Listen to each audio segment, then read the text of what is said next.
Fala galera, bora ler 2 Pedro, capítulo 3. Vem comigo. Amados, escrevo-vos agora esta segunda carta, em ambas as quais desperto com exortação o vosso ânimo sincero, para que vos lembrei das palavras que primeiramente foram ditas pelos santos profetas, e do nosso mandamento como apóstolos do Senhor e Salvador.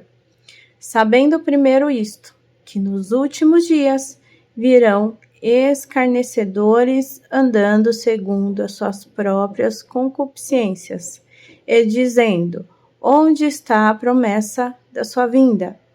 Porque desde que os pais dormiram, todas as coisas permanecem como desde o princípio da criação.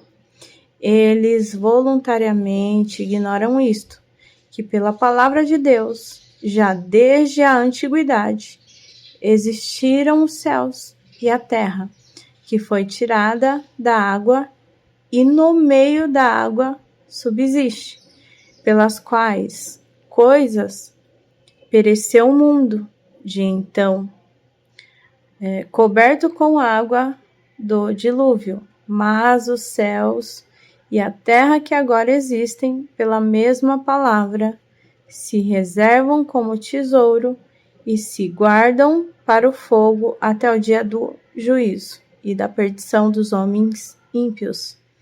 Mas, amados, não ignoreis uma coisa, que um dia para o Senhor é como 1000 anos, e 1000 anos como um dia.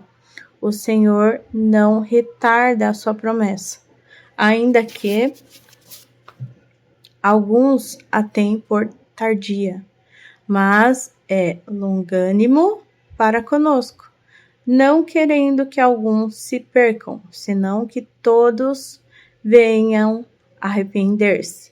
Mas o dia do Senhor virá como ladrão de noite, no qual os céus passarão com grande estrondo, e os elementos ardendo se desfarão, e a terra e as obras que nela há se queimarão. Verso 11, olha só o que diz: havendo, pois, de perecer todas essas coisas, que pessoas vos convencer em santo trato e piedade, aguardando e apressando-vos para a vinda do dia de Deus, em que os céus em fogo se desfarão e os elementos ardendo se fundirão. Mas nós, segundo a sua promessa, aguardamos novos céus e nova terra, em que habita a justiça. Justiça de Deus o Pai é Cristo. Por isso, amados, aguardando essas coisas, procurai que dele sejais achados imaculados e irrepreensíveis em paz, e tende por salvação a longanimidade de nosso Senhor, como também o nosso amado irmão Paulo vos escreveu, segundo a sabedoria que lhe foi dada. Galera, quando eu chegar no céu, eu quero conhecer esse cara. Primeiro a Cristo, né? Ficar um tempão com ele. Mas depois eu quero bater aquele papo da hora com Paulo. O cara foi...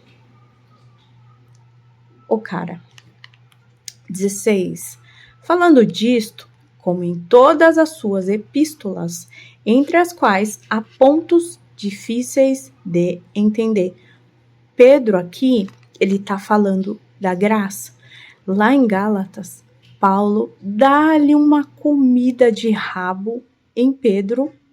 Eu vou tentar achar o versículo aqui, calma aí.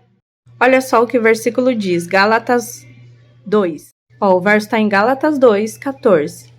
Mas quando vi que não andavam bem e direitamente conforme a verdade do Evangelho, disse a Pedro na presença de todos. Aqui é Paulo falando, tá? Olha o que Paulo fala. Olha a comida de rabo que ele lhe dá em Pedro. Se tu, sendo judeu, vives como gentios e não como judeu, por que obrigas os gentios a viverem como judeus? Essa doeu. Voltando para 2 Pedro, capítulo Segunda Pedro 3, verso 16, né? A segunda parte. Não, 16. Falando disso, como em todas as suas epístolas, entre as quais há pontos difíceis de entender. Pedro está falando da graça aqui. Que os indoutos e inconstantes torcem igualmente as outras escrituras para sua própria perdição. Vós, portanto, amados, sabendo isso, de antemão guardai-vos de que, pelo engano dos homens abomináveis, sejais juntamente arrebatados e decaiais da vossa firmeza. Antes, olha o que Pedro fala aqui, crescei na graça e conhecimento de nosso Senhor e Salvador Jesus Cristo. A Ele seja dada a glória, assim agora, como no dia da eternidade. E amém. Fico com essa palavra, guarde-a no seu coração, leia novamente, entenda o que o Espírito quer dizer a ti e busque ao Senhor Jesus. Fique com essa palavra, irmãos, e até amanhã. Beijo.